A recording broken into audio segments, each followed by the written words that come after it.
VVBN news కి స్వాగతం. Bulletin ముందుగా హెడ్లైన్స్ చూద్దాం.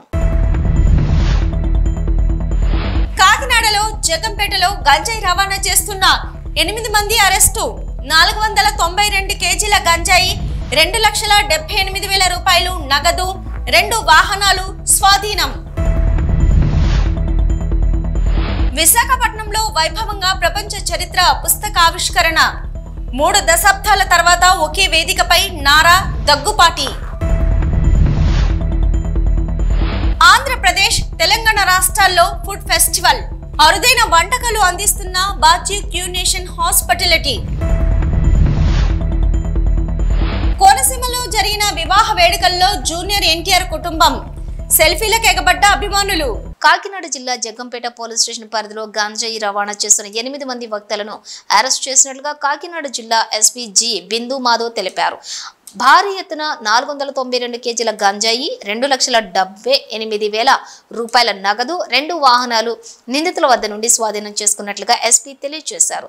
నిందితులను పట్టుకోవడంలో చురుకుగా వ్యవహరించిన Jaggampeta CI YRK Srinivas, SIT Raghunatharao, Gandepalli SI Sivanagababu, Kirlampudi SI G Satish, HC Seelam, PC Satyanarayana, home guard Anil, Veerababu, Somaraju, సూరిబాబులను పోలీస్ ఉన్నతాధికారులు అభినందించారు. Honourable CM sir and respected DGP sir directions బట్టి గాంజా మీద ఎన్ఫోర్స్మెంట్ పెంచడానికి రకరకాల చర్యలు తీసుకోవడం జరిగింది ఆంధ్రప్రదేశ్ పోలీస్. దానిలో భాగంగా కాకినాడ డిస్ట్రిక్ట్లో రకరకాల రూట్స్ అబ్జర్వ్ చేసి రైడ్స్ కండక్ట్ చేయడం జరుగుతుంది. దీనిలో కొంత అడ్వాన్స్ ఇన్ఫర్మేషన్ పెట్టి జగ్గంపేట పోలీస్ స్టేషన్ లిమిట్స్లో 492 కేజీల గాంజాయిని సీజ్ చేయడం జరిగింది. దీంతో పాటుగా ఒక మహీంద్రా టీయూవీ వెహికల్, ఒక మోటార్ సైకిల్, 2,78,000 రూపాయల క్యాష్ కూడా సీజ్ చేయడం జరిగింది. ఇందులో 8 మంది ముద్దాయిలు అరెస్ట్ అయ్యారు. కాకినాడ డిస్ట్రిక్ట్కి చెందిన 1 ముద్దాయి, అల్లూరు సీతారామరాజు డిస్ట్రిక్ట్కి చెందిన 3 ముద్దాయిలు, కర్ణాటకకి చెందిన 2, అట్లనే తమిళనాడుకి చెందిన 2 ముద్దాయిలు అరెస్ట్ అవ్వడం జరిగింది. ఇందులో ఇంతమంది ముద్దాయిలు ఎందుకని వచ్చారంటే ట్రాన్స్పోర్ట్ చేసే అతను రిసీవర్లు కొంతమంది ఉన్నారు, ఎవరైతే ఈ ట్రాన్స్పోర్ట్ చేసే అతనికి అమ్మారో వాళ్ళు ఉన్నారు. సో దీనిలో పూర్తిగా లింక్ అంతా ఎస్టాబ్లిష్ చేసి ఇన్వెస్టిగేట్ చేసి Jaggampeta police and Peddapuram sub division police investigated the case well అందరినీ పట్టుకోవడం జరిగింది. సో వీళ్ళందరినీ ఫర్దర్గా ప్రాసిక్యూట్ చేసి అందరికీ ఖచ్చితంగా శిక్ష పడేలాగా చేస్తాం. అట్లనే రీసెంట్గా డీజీపీ సార్ ఇన్స్ట్రక్షన్స్ ఇచ్చారు, ప్రతి గాంజా కేసులో కూడా ఫైనాన్షియల్ ఇన్వెస్టిగేషన్ కూడా చేపట్టాలని. సో ఈ కేసులో అదంతా కంప్లీట్ చేసి we will ensure that proper prosecution is done in this case. చంద్రబాబుకు తనకు మధ్య ఏదేదో ఉందని రాస్తుంటారు, మాట్లాడుకుంటూ ఉంటారు. ఉన్నమాట వాస్తవమే, కానీ అదే జీవితం కాదు, అదే గతం. మేమిద్దరం కలిసిపోయాం, ఎటువంటి భేషజాలు లేవు. అందరం మంచిగా ఉండాలి, అందరికీ మంచి జరగాలి. రాష్ట్ర అభివృద్ధికి ఆయన చేస్తున్న కృషిని అభినందిస్తున్నానని అన్నారు డాక్టర్ దగ్గుబాటి వెంకటేశ్వరరావు. విశాఖపట్నం గీతం యూనివర్సిటీలో డాక్టర్ దగ్గుబాటి వెంకటేశ్వరరావు రచించిన ప్రపంచ చరిత్ర పుస్తక ఆవిష్కరణ మహోత్సవం వైభవంగా జరిగింది. ఆంధ్రప్రదేశ్ ముఖ్యమంత్రి నారా చంద్రబాబు నాయుడు, కేంద్ర ఆర్థిక శాఖ మంత్రి నిర్మలా సీతారామన్, పూర్వ ఉపరాష్ట్రపతి ముప్పవరపు వెంకట నాయుడు, రాష్ట్ర బీజేపీ అధ్యక్షురాలు దగ్గుబాటి పురంధేశ్వరి, భరత్ పాల్గొన్నారు. Just a few months back, he was confined to solitary confinement. From there, what a comeback with 161 seats, not only to becoming the Chief Minister of Andhra Pradesh, but also helping the NDA form the government at the center with unconditional support. With his unconditional support, we are able to bring investments into India and to Andhra Pradesh. I would just like to add what kind of good luck, of course, Narendra Modi ji and Nirmala Sitharaman ji are bringing with the efforts of our Chief Minister.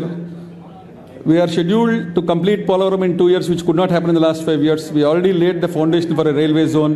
We got 15,000 crores for Amaravati, another 20,000 crores for the outer ring road around Amaravati, another 20,000 crores from Amaravati to Hyderabad Expressway, another 20,000 crores from Amaravati to Bangalore Expressway. These are the investments around Amaravati. In Visakhapatnam, he has got NTPC 2 lakh crores green hydrogen hub with the blessings of the Prime Minister and of course our Finance Minister. We are having such wonderful investments coming in because of the unstinted support Sri Chandrababu Naidu with his vision is providing to Andhra Pradesh. In terms of private investments, so far 80,000 crores in the first phase, 1,80,000 crores in the second phase, another 44,000 in the third phase. In the last 3 months, we got 3,10,000 crores worth of investments into Andhra Pradesh, creating 3,10,000 jobs. If you are thinking These are figures. I'll tell you the people behind it. One is ArcelorMittal, the world's richest person. He is bringing in 60,000 crores in the first phase. Then BPCL, Central Government of India, is bringing in 96,000 crores. And many private players are bringing in thousands of crores in renewable energy also. So and Reliance is also, apart from this 3,10,000 crores, Reliance has promised another 65,000 crores in bioenergy. So that was a very nice.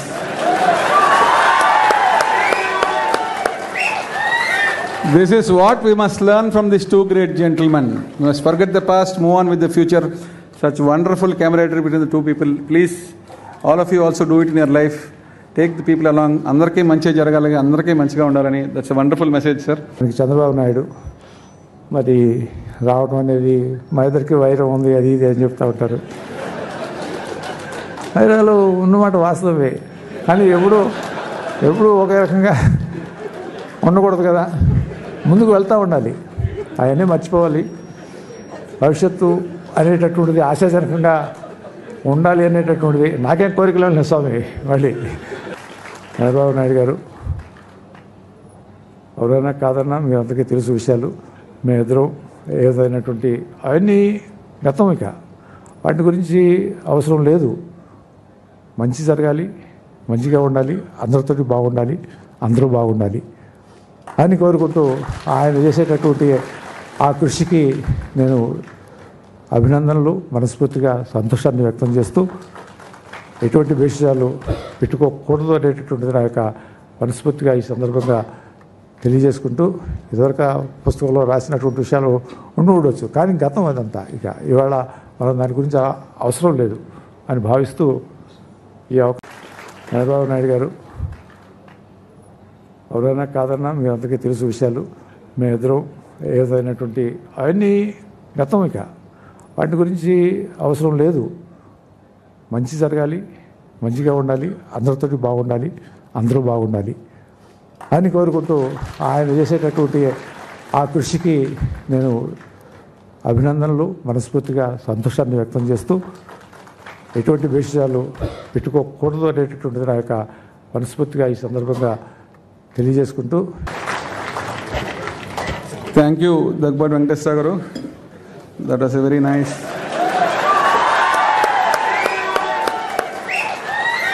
This is what we must learn from these two great gentlemen. We must forget the past, move on with the future. Such wonderful camaraderie between the two people. Please, all of you also do it in your life. Take the people along. Andarki manchiga jaragalani, andarki manchiga undalani. That's a wonderful message, sir. Mutton ప్రియుల జీహ్వ చాపల్యాన్ని తీర్చేందుకు భారీ queue nation Andhra Pradesh, Telangana రాష్ట్రాల్లో లజీజ్ ఈ గోస్ట్ పేరుతోటి food festival ప్రారంభించామని Barbeque National Hospitality Limited CDO Mansoor Memon తెలిపారు. ఈ food festival 3 రోజుల పాటు ఉంటుందన్నారు. ఈ విషయంలో ఈ విందులోని మటన్ ప్రియులకు అరుదైన వంటకాలు అందిస్తున్నామని పేర్కొన్నారు. ఈ విందు మటన్ మారగ్ సూప్తో ప్రారంభమవుతుందన్నారు. స్టార్టర్స్లోని keema, kaleji, mutton keema, pav, galouti, kebab, mutton Shekhawati, seekh, mutton raan వంటి స్పెషల్స్ అందుబాటులో ఉన్నాయన్నారు.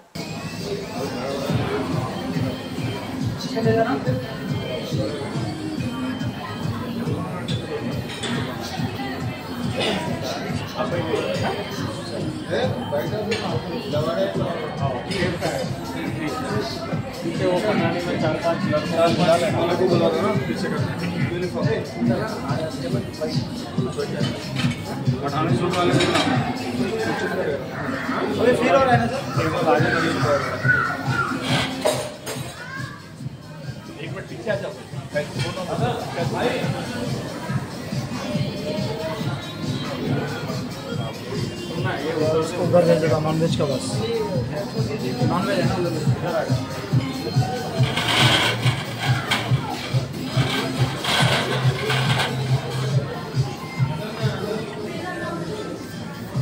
वेज हो गया ना लेके आए तो लगा ना नहीं सर वो लेके आया हो गया ना चले గన్నవరం కోనసీమలో జరిగిన వివాహ వేడుకల్లో సందడి చేశారు జూనియర్ ఎన్టీఆర్. గన్నవరం మండలం చాకలిపాలెం కన్వెన్షన్ హాల్లో నందమూరి వారి ఆస్థాన సిద్ధాంతి కారుపర్తి కోటేశ్వరరావు కుమార్తె వివాహ వేడుకల్లో పాల్గొన్నారు. నందమూరి కళ్యాణ్ రామ్, జూనియర్ ఎన్టీఆర్ తల్లి భార్య ప్రణతి నూతన వధువరులను ఆశీర్వదించిన జూనియర్ ఎన్టీఆర్ కుటుంబ సభ్యులు.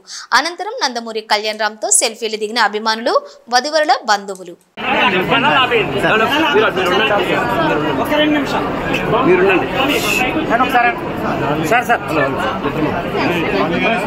నల్గొండ జిల్లా కేంద్రంలోని ప్రభుత్వ ఆసుపత్రిలో కిడ్నాప్ కలకలం రేగింది. 3 ఏళ్ల బాలుడిని కిడ్నాప్ చేశాడు ఓ దుండగుడు. 4వ తేదీన మధ్యాహ్నం సమయంలో బాలుడిని ఎత్తుకెళ్లాడు దుండగుడు. గత 3 ఏళ్లుగా ఆసుపత్రి ఆవరణలోనే నివాసం ఉంటున్నారు బాధిత కుటుంబం. బాధితుల ఫిర్యాదుతో విచారణ చేస్తున్నారు పోలీసులు.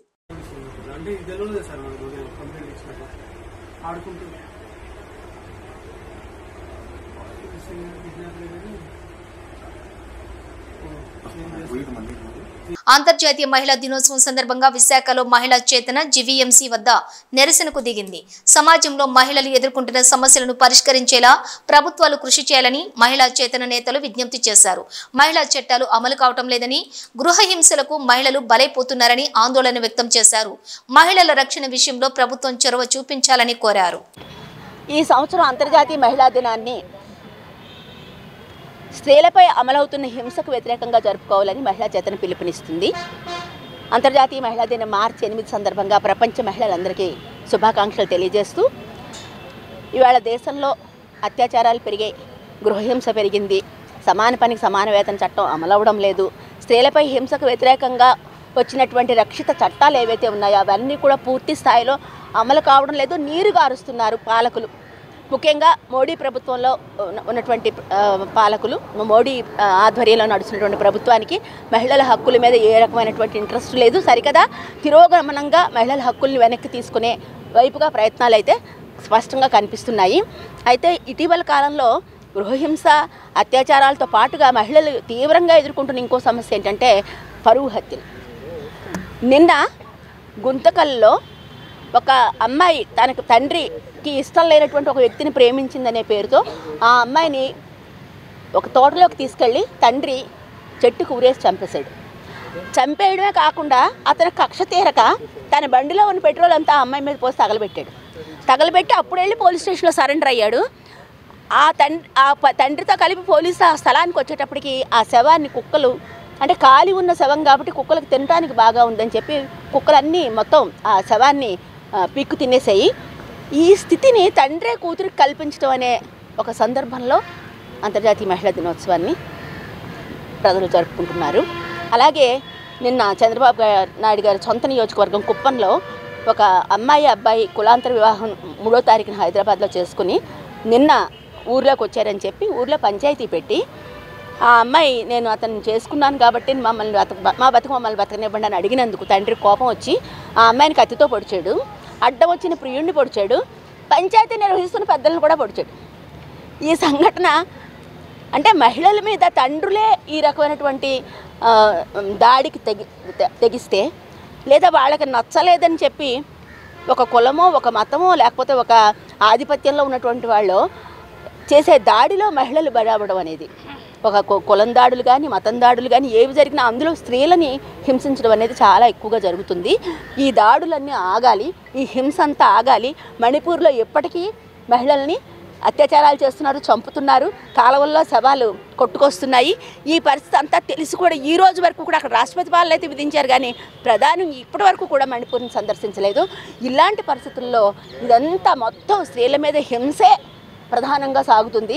అవకాశాలు లేవా అంటే తప్పకుండా చదువుకుంటున్నారు, ఉద్యోగాలు చేస్తున్నారు, పై స్థాయిలో కొంతమంది వెళ్తున్నారు. కానీ మెజారిటీ మహిళలు మాత్రం అవకాశాలు లేక పేదరికంలో, అలాగే చట్టం తమకు ఇచ్చినటువంటి హక్కుల్ని వినియోగించుకునే పరిస్థితుల్లో లేక ముస్లిం మైనారిటీస్ అయితేనేంటి, దళిత మహిళలు అయితేనేంటి, పేద మహిళలు వీళ్ళంతా కూడా ఈ హింసకు బలవుతున్న ఈ సందర్భంగా మార్చి 8ని స్త్రీలపై అమలవుతున్నటువంటి హింసకు వ్యతిరేకంగా జరుపుకోవాలని మహిళా చేతన భావిస్తుంది. అమలాపురం పట్టణంలోని శ్రీహరి ఆటోమొబైల్స్ రిపేర్ షాప్లోని ఒక సంచిలో దాచిన 10 లక్షల రూపాయల నగదు చోరీ జరిగిందని షాప్ యజమాని కృష్ణ పోలీసులకు ఫిర్యాదు చేశారు. ఈ చోరీ ఇంటి దొంగలు పని అని పోలీసులు అనుమానిస్తున్నారు. ఎటువంటి రక్షణ లేకుండా ఆటోమొబైల్స్ రిపేర్ షాపును ఒక పెంకుటింట్లో నిర్వహిస్తున్నారు. పట్టణ సీఐ పి వీరబాబు ఆధ్వర్యంలో క్లూస్ టీం అనుమానితుల వేలి ముద్రలు సేకరించింది. డాగ్ స్క్వాడ్ ఆధ్వర్యంలో నిందితుడి ఆచూకీ కోసం గాలిస్తున్నారు. విశాఖపట్నంలో వైభవంగా ప్రపంచ చరిత్ర పుస్తకావిష్కరణ. కృష్ణ అండి, తెనాలకోట కృష్ణ అండి. ఏం జరిగిందండి? ఏం జరగటం ఏంటంటే, అక్కడ నేను సంపాదించుకున్న డబ్బులన్నీ మూట కట్టుకొని అక్కడ పెట్టుకుంటానండి. స్థలం అమ్మిన డబ్బులు కూడా అందులోనే పెట్టుకున్నానండి. పెట్టుకొని అలా ఉంచేసానమాట అండి. మా అబ్బాయి పెళ్ళానండి, జాతి పెట్టుకున్నాను అనమాట అండి. ఇంటికాడ పెట్టుకట్టడం మానేసి అనమాట అండి. అమౌంట్ ఎంతండి? 10 లక్షల పైన ఉంటుందండి. పిల్లోడు మీ అబ్బాయి మ్యారేజ్ గురించి అని తెచ్చుకొని జాగ్రత్త పెట్టుకున్నాను అనమాట అండి. ఎవరి మీద అనుమానం నాకేం కనపట్లేదు. మీ పేరు? కృష్ణ అండి. ఏలూరు జిల్లా చోదిమెళ్ల వద్ద ఘోర రోడ్డు ప్రమాదం చోటు చేసుకుంది. లారీని ప్రైవేట్ ట్రావెల్స్ బస్సు ఢీకొట్టడంతో 4 మృతి చెందారు. ఈ ఘటనలో 20 మందికి గాయాలయ్యాయి. ప్రమాదం ధాటికి బస్సు తీవ్రంగా దెబ్బతింది. క్షతగాత్రులను సమీపంలోని ఆసుపత్రికి తరలించారు. ఘటనా స్థలంలో 3 మృతి చెందగా ఆసుపత్రిలో చికిత్స పొందుతూ డ్రైవర్ చనిపోయారు. బస్సు హైదరాబాద్ నుంచి కాకినాడ వెళ్తూ ఉండగా ఈ ఘటన చోటు చేసుకుంది.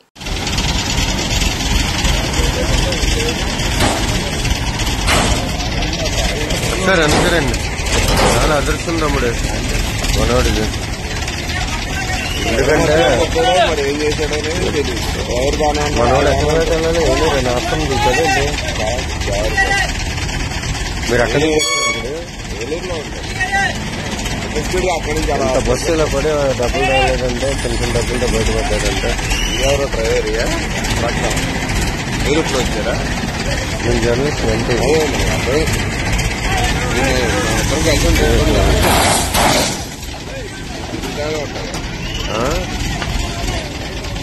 పార్టీ ఆఫీస్ దగ్గర అటు ఇటు తిరుగుతాను.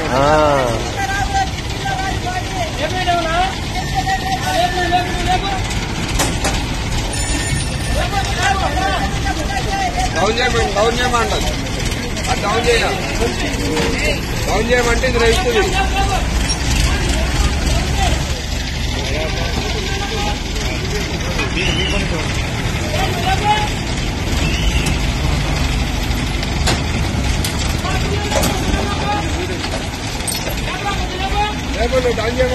డౌన్ చేయమంటారు.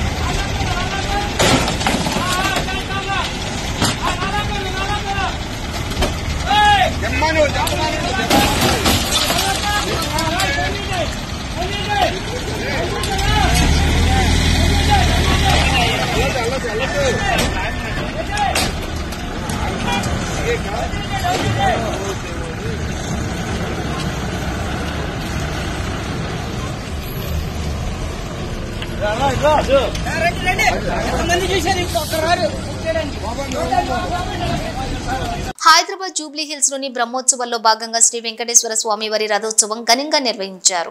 భక్తులు హర్షధ్వానాల మధ్య శంఖనాదాలతోటి రథం ఊరేగింది. ఈ సందర్భంగా శ్రీదేవి భూదేవి సమేత కళ్యాణ వెంకటేశ్వరుడిగా స్వామివారు భక్తులకు దివ్య దర్శనం ఇచ్చారు.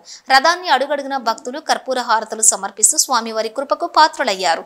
భజన మండలాలు కోలాటాలు ఆడుతూ భజనను చేస్తూ స్వామివారిని ఊరేగించారు. మేళ తాళాలు మంగళ వాయిద్యాల నాదంతో ఆలయ పరిసరాలు మార్మ్రోగాయి.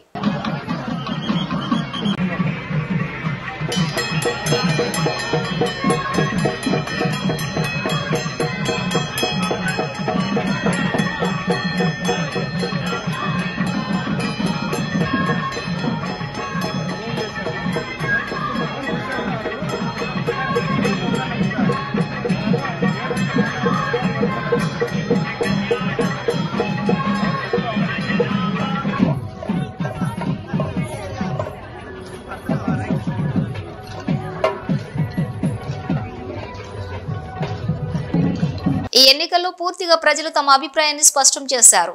సీఎం రేవంత్ రెడ్డి గాలి మాటలకు సమాధానం ఇవ్వాల్సిన అవసరం, సంజాయిషీ చెప్పుకోవాల్సిన అవసరం నాకు లేదని కేంద్ర మంత్రి కిషన్ రెడ్డి అన్నారు. నా గురించి ఎన్నికల ప్రచారంలో సీఎం రేవంత్ రెడ్డి ఇష్టారాజ్యంగా మాట్లాడిన తర్వాత తెలంగాణ ప్రజలు తీర్పే కాంగ్రెస్ పార్టీకి పాలనకు చంపపెట్టు లాంటిది. నాపై ఆరోపణలకు ప్రజల సరైన జవాబిచ్చారు. రైతులకు ఎకరకు 15,000, నిరుద్యోగ యువతకు నిరుద్యోగ భృతి, ఆడబిడ్డలకు నెలకు 2,500, దళితులకు 12 లక్షలు, ఆడపిల్లలకు స్కూటీలు ఇస్తామని కాంగ్రెస్ పార్టీ తెలంగాణ ప్రజలకు ఇచ్చిన హామీలు అమలు చేయాలని కోరుతున్నానని, జీవో 317 కారణంగా ఇబ్బందులు పడుతున్న ఉద్యోగుల సమస్యలను పరిష్కరించాలని అన్నారు. గ్లోబల్ స్టార్ రామ్ చరణ్ సంచలన దర్శకుడు బుచ్చిబాబు కలిసి RC-16 ప్రారంభించిన సంగతి తెలిసిందే. ఈ చిత్రంలో జాన్వీ కపూర్ కథానాయికగా నటిస్తున్నారు. ఇక కరుణడి చక్రవర్తి, శివరాజ్ కుమార్ కీలక పాత్రలో నటించనున్నారు. ఇటీవల చిత్ర బృందం శివన్న లుక్ టెస్ట్ ని పూర్తి చేసింది. ఇక త్వరలోనే శివన్న షూటింగ్ లో జాయిన్ కానున్నారు. అద్భుతమైన స్క్రీన్ ప్రెజెన్సెస్ ఉండే శివరాజ్ కుమార్ ఈ చిత్రంలో ఓ కీలక పాత్రలో కనిపించబోతున్నారు. అమెరికాలో మిల్వాంగ్ కివీస్ కాన్సిస్ సిటీలో నివాసం ఉంటున్నటువంటి రంగారెడ్డి జిల్లా షాద్ నగర్ నియోజకవర్గంలోని కేశంపేట మండల కేంద్రానికి చెందిన గంప ప్రవీణ్ బుధవారం తెల్లవారుజామున మృతి చెందాడు. ఉన్నత చదువుల కోసం అమెరికా వెళ్లి అక్కడ MS 2వ సంవత్సరం చదువుతూ పార్ట్ టైమ్ గా స్టోర్ లో జాబ్ చేస్తున్న ప్రవీణ్ మృతుడి నివాసం ఉండే ఇంటి దగ్గరలోని బీచ్ వద్ద గన్తో కాల్చడంతో మృతి చెందినట్లుగా కుటుంబ సభ్యులు తెలిపారు. నాకు కాల్ వచ్చింది, వాట్సాప్ కాల్ రిసీవ్ చేసుకోలేదు. నేను కాల్ రిసీవ్ చేసుకోలే. మార్నింగ్ చూస్తే మిస్డ్ కాల్లో పడింది. మిస్డ్ కాల్ వచ్చిందని చెప్పి మేము వాయిస్ మెసేజ్ పెట్టాము. కాల్ చేసావు కదా, మళ్ళీ రిటర్న్ కాల్ చేయమని చెప్తే గంట వరకు ఏం రిప్లై రాలేదు. రాకపోతే బాబు నెంబర్కి కాల్ చేసాం. మేము చేస్తే అక్కడ వేరే వాళ్ళు ఫోన్ ఎత్తుతున్నారు. మాకు ఫోన్ దొరికింది, డేట్ ఆఫ్ బర్త్ కావాలని అడుగుతున్నారు. మాకు డౌట్ వచ్చేసి ఫోన్ కట్ చేసి వాళ్ళ ఫ్రెండ్స్కి ఫోన్ చేస్తే వాళ్ళు చేసినా అదే చెప్తున్నారంట. వాళ్ళకి ఇన్ఫర్మేషన్ తీసుకొని ఇట్లా అయ్యింది, మీరు ఇక్కడ రావాలని చెప్తే వాళ్ళు అక్కడ వెళ్ళారు. అయితే ఏమైందంటే స్టోర్లో పార్ట్ టైంకి వెళ్ళినప్పుడు స్టోర్లో వచ్చేసి దొంగలు వచ్చేసి రైడ్ చేశారంట. రైడ్ చేసినప్పుడు షూట్లో బుల్లెట్ తగిలి చనిపోయాడు. ఈవీఎంలను దుర్వినియోగం పరిచి బీజేపీ పార్టీ గెలుస్తుందని ఆరోపణలు చేసే రాహుల్ గాంధీ ఎక్కడైనా బుద్ధి తెచ్చుకోవాలని టీచర్స్ ఎమ్మెల్సీ ఎన్నికల్లో బీజేపీ గెలిపే అందుకు నిదర్శనమన్నారు కేంద్ర సహాయ మంత్రి బండి సంజయ్. ఇండియా పాకిస్తాన్ మ్యాచ్ అయింది, భారత్ గెలిచింది, విజయం సాధించడం. కాంగ్రెస్ పార్టీ ఎన్ని కుట్రలు కుతంత్రాలు చేసినప్పుడు కూడా ప్రపంచంలో భారత్ కి విజయం, ఈ దేశంలో భారతీయ జనతా పార్టీ విజయాన్ని ఎవ్వరూ ఆపలేని విషయం ఈరోజు స్పష్టమైంది. రెండు పొలిటికల్ మ్యాచ్ల మధ్య ఇలా భారత్ ఇలా విజయం సాధించింది. మా కోట్లేసి గెలిపించిన ఓటర్ మహాశయులందరూ కూడా మేము అభినందన తెలియజేస్తున్నాం. కాంగ్రెస్ పార్టీ ఓటమి వాళ్ళకు రంజాన్ గిఫ్ట్ ఇస్తున్నాం, పండుగ వేసుకోండి కాంగ్రెస్ పార్టీ వాళ్ళు. వాళ్ళ రాహుల్ గాంధీ గారు సమాధానం చెప్పాలి. ఈవీఎంలలో స్కామ్ జరుగుతున్నది, భారతీయ జనతా పార్టీ ఇది చేస్తుంది అది చేస్తుంది మాట్లాడే రాహుల్ గాంధీ గారు ఈ రోజు తెలంగాణలో జరిగినటువంటి శాసన మండలి ఎన్నికల్లో బ్యాలెట్ ద్వారా భారతీయ జనతా పార్టీ నరేంద్ర మోడీ గారి నాయకత్వంలో గెలిచినాం. బ్యాలెట్ ద్వారా గెలిచినాం. దీనికి కాంగ్రెస్ పార్టీ ఏమి సమాధానం చెప్తో స్పష్టం చేయాలి. బ్యాలెట్ ద్వారా నరేంద్ర మోడీ గారు గెలిచింది కదా. దేశంలో ఎక్కడ ఈవీఎంల ద్వారా ఎన్నికలు జరిగినా కూడా, బ్యాలెట్ ద్వారా ఎన్నికలు జరిగినా కూడా గెలిచేది నరేంద్ర మోడీ గారి యొక్క పార్టీ, భారతీయ జనతా పార్టీ. ఇలా తప్పకుండా గెలుస్తున్న విషయం ఇలా ఒక సంకేతం ఈరోజు దీని ద్వారా నిరూపితమైంది. ఇవాళ తెలంగాణ ప్రజలకు నరేంద్ర మోడీ గారి విశ్వాసం, నమ్మకం ఉందనడానికి ఈ ఎన్నికలే నిలువెత్తు నిదర్శనం. పవన్ కళ్యాణ్ పార్టీ పెట్టినప్పుడు ఇది ప్రజల కోసం, పేదల కోసం పెట్టిన పార్టీ అని, అవినీతిని అంతం చేయడమే తన లక్ష్యమని మాట్లాడిన పవన్ కళ్యాణ్ పార్టీ కూడా కుటుంబ పార్టీ అని నిరూపితమైందని అన్నారు కేఏ పాల్. తన సోదరుడికి ఎమ్మెల్సీ కట్టబెడుతున్న పవన్ ను వ్యతిరేకిద్దామని, ప్రజలందరూ ప్రజాశాంతి పార్టీలో చేరాలని పిలుపునిచ్చారు కేఏ పాల్. పవన్ కళ్యాణ్ ఏమన్నాడు? జనసేన పెట్టింది ప్రజల కొరకే, మీ కొరకే, న్యాయం కొరకే ఫైట్ చేస్తానన్నాడు. అవినీతి పరుడని మీకు చెప్పాను కదా. 21 ఎమ్మెల్యేలు తరపున ఒక ఎమ్మెల్సీ సీట్ ఉంటే లక్షల మంది కష్టపడిన వాళ్ళకి ఇస్తున్నాడా? కోట్ల రూపాయలు ఖర్చు పెట్టిన నాయకులకు ఇస్తున్నాడా? ఇది కేవలం అవినీతి కుటుంబ పార్టీ అని చెప్పాను. ఇప్పుడు వాళ్ళ అన్న అయిన నాగబాబుకి హైదరాబాద్ లో ఉన్న యాక్టర్కి తీసుకొచ్చి మనలందరినీ తాకడ పెడుతున్నాడు. జన సైనికులారా, ఆయన మారడు, మీరు మారొద్దా? బయటికి రండి, ప్రజాశాంతి పార్టీలో చేరండి. ఈ కుటుంబ, కుల, అవినీతి, అగ్రవర్ణ పార్టీలకి గుడ్ బై చెప్దాం. బులెటిన్ ముగించే ముందు హెడ్లైన్స్ మరోసారి. జగంపేటలో గంజాయి రవాణా చేస్తున్న 8 మంది అరెస్టు. 492 కేజీల గంజాయి, 2,78,000 రూపాయలు నగదు, 2 వాహనాలు స్వాధీనం. విశాఖపట్నంలో వైభవంగా ప్రపంచ చరిత్ర పుస్తకావిష్కరణ. 3 దశాబ్దాల తర్వాత ఒకే వేదికపై నారా, దగ్గుపాటి. ఆంధ్రప్రదేశ్, తెలంగాణ రాష్ట్రాల్లో ఫుడ్ ఫెస్టివల్. అరుదైన వంటకాలు అందిస్తున్న బాజీ క్యూనేషన్ హాస్పిటాలిటీ. కోనసీమలో జరిగిన వివాహ వేడుకల్లో జూనియర్ ఎన్టీఆర్ కుటుంబం. సెల్ఫీలకు ఎగబడ్డ అభిమానులు. ఇవి బులెటిన్ విశేషాలు. మరో బులెటిన్తో మళ్ళీ కలుద్దాం. అంతవరకు చూస్తూనే ఉండండి న్యూస్.